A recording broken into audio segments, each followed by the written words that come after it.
চট্টগ্রাম বন্দর দিয়ে বাংলাদেশের সিংহভাগ বাণিজ্যই শুধু সম্পন্ন হয় না, বরং এটি দক্ষিণ এশিয়ার ভূরাজনৈতিক অন্যতম কেন্দ্রবিন্দু। ভৌগোলিক দিক থেকে ভালো অবস্থানে থাকার পরেও শীর্ষস্থানীয় বন্দরগুলো থেকে পিছিয়ে এই বন্দর। পরিকল্পনা, নীতিগত সিদ্ধান্ত গ্রহণে ব্যর্থতা, সমন্বয়হীনতাই বড় কারণ বলছেন বিশেষজ্ঞরা। চট্টগ্রাম থেকে আরও জানাচ্ছেন সৈয়দ তাম্মিম মাহমুদ।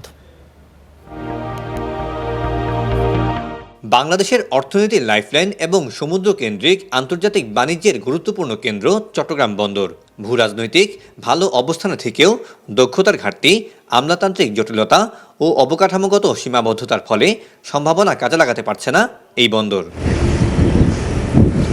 লয়েড লিস্ট অনুযায়ী আশপাশের দেশগুলোর বন্দরের তুলনায় চট্টগ্রাম বন্দরের অবস্থান সবার নিচে ৬৮তম। আর পানির গভীরতা কম থাকায় ভিড়তে পারে না বড় জাহাজ। আশপাশের দেশের বন্দরগুলোর ড্রাফট যেখানে ১৫ মিটারের বেশি, চট্টগ্রামে তা ৮.৫ থেকে ৯.২ মিটার।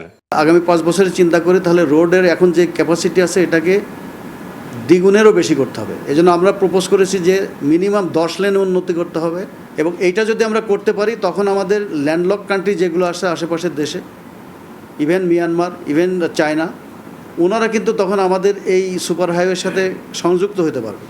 হইলে তখন এই বন্দরগুলো কিন্তু সবাই ব্যবহার করতে পারবে। বিশেষজ্ঞরা বলছেন, ভারত, চীন ও মিয়ানমারের বাণিজ্যিক করিডোরের একেবারে কেন্দ্রে থেকেও চট্টগ্রাম বন্দর এখনও ট্রান্সশিপমেন্ট হাব হতে পারছে না। এর পেছনে অবকাঠামোগত ঘাটতি যেমন আছে, তেমনি মিরসরাইয়ের মতো অর্থনৈতিক অঞ্চলকে পুরোপুরি কাজে না লাগাতে পারার ব্যর্থতাও চোখে পড়ছে। আমরা ১০০টি ইকোনমিক জোনের গল্প শুনেছি অনেক, তাও মিরসরাই ইকোনমিক জোনে অত ইন্ডাস্ট্রি আসেনি। ২৫০০-এ যেটা জাপান ইকোনমিক জোন, সেখানে বেশ কিছু ইন্ডাস্ট্রি এসেছে। এটার জন্য একটা স্ট্যাবিলিটি লাগে, রাজনৈতিক একটা স্থিতি অবস্থা লাগে। এছাড়াও চট্টগ্রাম বন্দরের উন্নয়নে এখনও হয়নি কোনো মহাপরিকল্পনা। এসব কারণে বাণিজ্যিক হাব হয়ে উঠতে পারছে না সম্ভাবনাময় এই বন্দর, বলছেন অর্থনীতিবিদরা। কোন কোন দেশ কী করছে সেগুলির উপর অনুসন্ধান করে নিজেদের স্বার্থ অনুযায়ী একটা পরিকল্পনা দাঁড় করানো, সেগুলির ভিত্তিতে পরিকল্পনা হলে তখন আমাদের বন্দর থেকে শুরু করে আমাদের ভৌগোলিক যে অবস্থান, সেই অবস্থানকে কেন্দ্রে রেখে সেটার উপরে ভিত্তি করে আমরা একটা বড় শক্তিতে পরিণত হওয়ার যথেষ্ট সম্ভাবনা।